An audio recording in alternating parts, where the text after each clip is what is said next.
Well, good morning, and this is Message Across Ministries, Evangelist Keeley and Wally Beck. I switch that around every once in a while, and we want to remind you that we do have an email address. It's evangelistwallybeck@gmail.com. Our phone number is 501-431-1007. So if you would like to call, email, text, please feel free to do so. We're here available 24 hours a day, 7 days a week. But let's get started. Day 19. Now Jacob dwelt in the land where his father was a stranger in the land of Canaan. This is the history of Jacob. Joseph, being 17 years old, was feeding the flock with his brothers, and the lad was with the sons of Bilhah and the sons of Zilpah, his father's wives, and Joseph brought a bad report of them to his father. Now Israel loved Joseph more than all of his children, because he was the son of his old age. Also he made him a tunic of many colors. But when his brothers saw that their father had loved him more than all of his brothers, they hated him and could not speak peaceably to him. Now Joseph had a dream, and he told it to his brothers, and they hated him even more. So he said to them, "Please hear this dream which I have dreamed. There we were, binding sheaves in the field. Then behold, my sheaf arose, and also stood upright, and indeed your sheaves stood all around and bowed down to my sheaf." And his brothers said to him, "Shall we indeed reign over us? Or shall you indeed have dominion over us?" So they hated him even more for his dreams and for his words. Then he dreamed still another dream and told it to his brothers. And he said, "Look, I have dreamed another dream. And this time the sun, the moon, and the 11 stars bowed down to me." So he told it to his father and his brothers, and his father rebuked him and said to him, "What is this dream that you have dreamed? Shall your mother and I and your brothers indeed come to bow down to the earth before you?" And his brothers envied him, but his father kept the matter in mind. Then his brothers went to feed their flock. They went to go feed their father's flock in Shechem. And Israel said to Joseph, Are not your brothers feeding the flock in Shechem? Come, I will send you to them. So he said to him, Here I am. Then he said to him, Please go and see if it is well with your brothers and well with the flocks, and bring back word to me. So he sent him out of the valley of Hebron, and they went to Shechem. Now a certain man found him, and there he was, wandering in the field. And the man asked him, saying, What are you seeking? So he said, I am seeking my brothers. Tell me where they are feeding their flocks. And the man said, They have departed from here, for I have heard them say, Let's go to Dothan. So Joseph went after his brothers and found them in Dothan. Now when they saw him far off, even before he came near them, they conspired against him to kill him. Then they said to one another, Look, this dreamer is coming. Come therefore, let us now kill him and cast him into some pit, and we shall say, Some wild beast has devoured him. We shall see what will become of his dreams. But Reuben heard it, and he delivered him out of their hands, and said, Let us not kill him. And Reuben said to them, Shed no blood, but cast him into the pit which is in the wilderness, and do not lay a hand on him, that he might deliver him out of their hands and bring him back to his father. So it came to pass, when Joseph had come to his brothers, they had stripped Joseph of his tunic, the tunic of many colors that was on him. Then they took him, cast him into the pit, and the pit was empty. There was no water in it. And they sat down to eat a meal. Then they lifted their eyes and looked, and there was a company of Ishmaelites coming from Gilead with their camels, bearing spices, balm, and myrrh on their way to carry them down to Egypt. So Judah said to his brothers, "What profit is there if we kill our brother and conceal his blood? Come, let us sell him to the Ishmaelites, and let not our hand be upon him. For he is our brother and our flesh." And his brothers listened. Then Midianite traders passed by. So the brothers pulled Joseph up, lifted him out of the pit, and sold him to the Ishmaelites for 20 shekels of silver, and they took Joseph to Egypt. Then Reuben returned to the pit, and indeed Joseph was not in the pit, and he tore his clothes, and he returned to his brothers and said, "The lad is no more, and I, where shall I go?" So they took Joseph's tunic, killed a kid of goats, dipped the tunic in the blood, and they sent the tunic of many colors, and they brought it to their father and said, "We have found this. Do you know whether it is your son's tunic or not?" And he recognized it and said, "It is my son's tunic. A wild beast has devoured him. Without doubt, Joseph is torn to pieces." Then Jacob tore his clothes, put sackcloth on his waist, and mourned for his son for many days. And all his sons and all his daughters rose to comfort him. But he refused to be comforted, and he said, "For I shall go down into the grave to my son in the morning." Then his father wept for him. Now the Midianites had sold him to Egypt to Potiphar, an officer of Pharaoh and captain of the guard. And it came to pass, chapter 38, and it came to pass at the time that when Judah departed from his brothers and visited a certain Adulamite, whose name was Hira, and Judah saw there a daughter of a certain Canaanite, whose name was Shua, and he married her and went in with her. So she conceived and bore a son, and he called his name She conceived again and bore a son, and she called his name Onan. And she conceived yet again and bore a son, and called his name Shelah. And he was at Chizib when she bore him. Then Judah took a wife for his firstborn, and her name was Tamar. But Judah's firstborn, was wicked in the sight of the Lord, and the Lord killed him. And Judah said to Onan, "Now go into your brother's wife and marry her, and raise up an heir to your brother."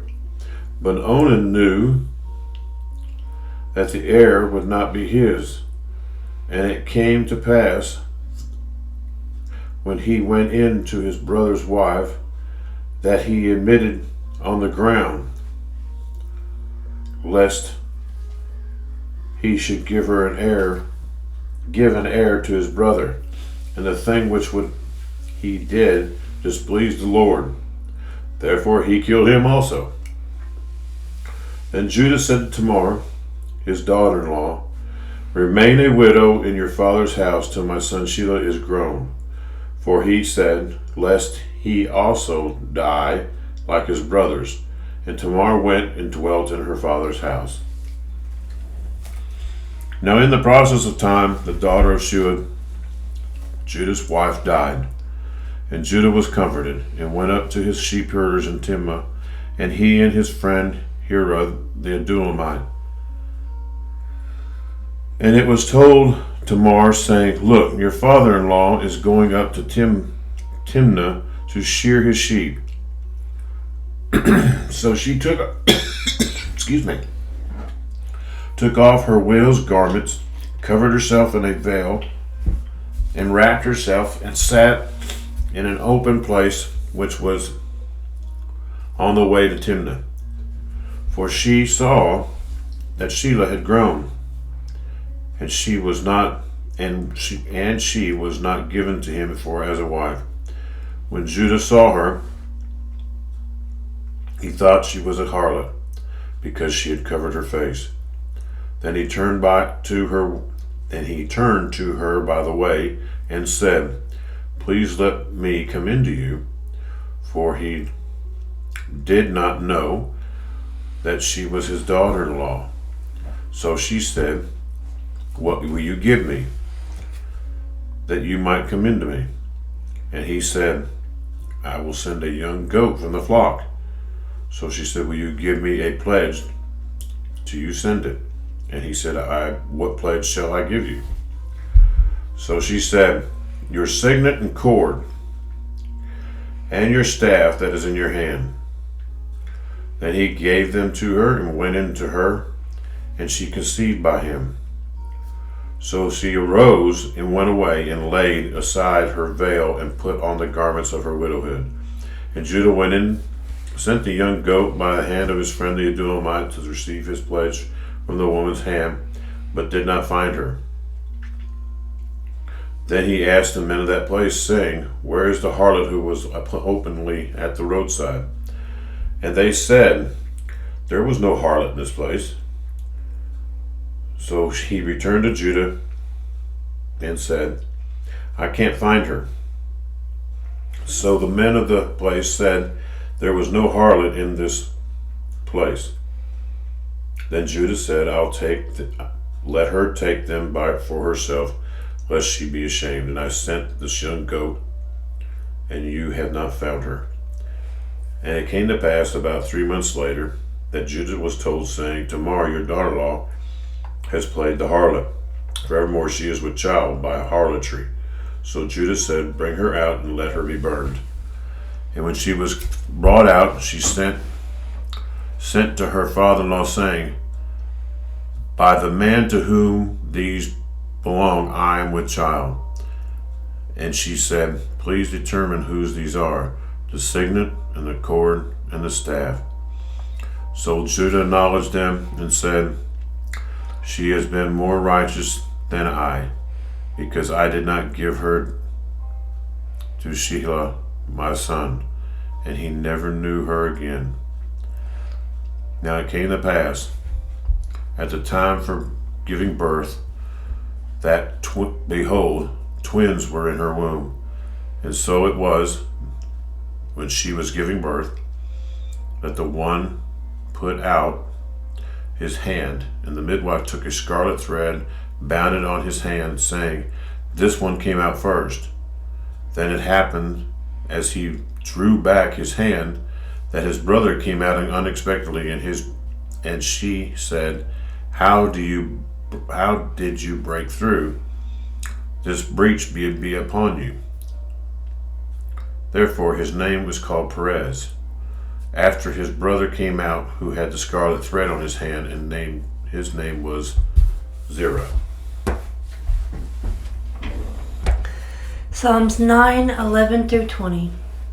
Sing praises to the Lord who dwells in Zion. Declare his deeds among the people. When he avenges blood, he remembers them. He does not forget the cry of the humble. Have mercy on me, O Lord. Consider my trouble from those who hate me. You who lift me up from the gates of death, that I may tell of all your praise in the gates of the daughter of Zion. I will rejoice in your salvation. The nations have sunk down in the pit which they made, in the net which they hid. Their own foot is caught. The Lord is known by the judgment he executes. The wicked is snared in the work of his own hands. Meditation. The wicked shall be turned into hell, and all the nations that forget God. For the needy shall always be forgotten. The expectation of the poor shall not perish forever. Arise, O Lord. Do not let man prevail. Let the nations be judged in your sight. Put them in fear, O Lord, that the nations may know themselves to be but men. Proverbs 3:31-35. Do not envy the oppressor, and choose none of his ways. For the perverse person is an abomination to the Lord, but his secret counsel is with the upright. The curse of the Lord is on the house of the wicked, but he blesses the home of the just. Surely he scorns the scornful, but gives grace to the humble. The wise shall inherit glory, but shame shall be the legacy of fools. Matthew 13:1-30. On the same day, Jesus went out of the house and sat by the sea, and great multitudes were gathered together to him, so that he got into a boat and sat, and the whole multitude stood on the shore. Then he spoke many things to them in parables, saying, Behold, a sower went out to sow, and he sowed, and some seed fell by the wayside, and the birds came and devoured them. Some fell on stony places, where they did not have much earth, and they immediately sprang up because they had no depth of earth. But when the sun was up, they were scorched, and because they had no root, they withered away. And some fell among the thorns, and the thorns sprang up and choked them. But others fell on good ground and yielded a crop, some 100-fold, some 60, some 30. He who has ears to hear, let him hear. And the disciples came and said to him, Why do you speak to them in parables? He answered and said to them, Because it has been given to you to know the mysteries of the kingdom of heaven, but to them it has not been given. For whoever has, to him more will be given, and he will have abundance.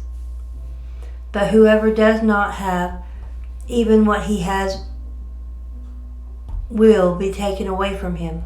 Therefore I speak to them in parables, because seeing they do not see, and hearing they do not hear, nor do they understand. And in them the prophecy of Isaiah is fulfilled, which says, Hearing you will hear and shall not understand, and seeing you will see and not perceive. For the hearts of the people have grown dull. Their ears are hard of hearing. Their eyes they have closed, lest they should see with their eyes and hear with their ears, lest they should understand with their hearts and turn, so that I should heal them. But blessed are your eyes, for they see, and your ears, for they hear. For assuredly I say to you that many prophets and righteous men desire to see what you see, and did not see it, and to hear what you hear, and did not hear it. Therefore, hear the parable of the sower. When anyone hears the word of the kingdom, and does not understand it, then the wicked one comes and snatches away what was sown in his heart. This is he who receives seed by the wayside. But he who receives the seed on stony places, this is he who hears the word, immediately receives it with joy, yet he has no root in himself, but endures only for a while. For when tribulation or persecution arises because of the word, immediately he stumbles. Now he who receives seed among the thorns is he who hears the word, and cares for this world and the deceitfulness of riches, choke the word, and he becomes unfruitful. But he who receives seed on the good ground is he who hears the word and understands it, who indeed bears fruit and produces, some 100-fold, some 60, some 30.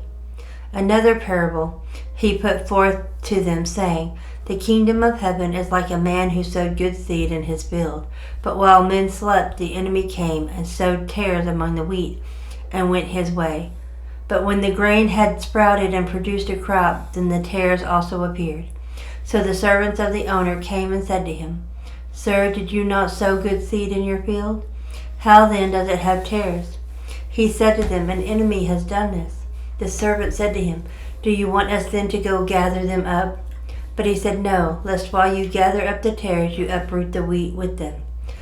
Let both grow together until the harvest. And at the time of harvest I will say to the reapers, First gather together the tares, and bind them in bundles to burn them, but gather the wheat into my barn. Thank you for listening today. We'll see you tomorrow.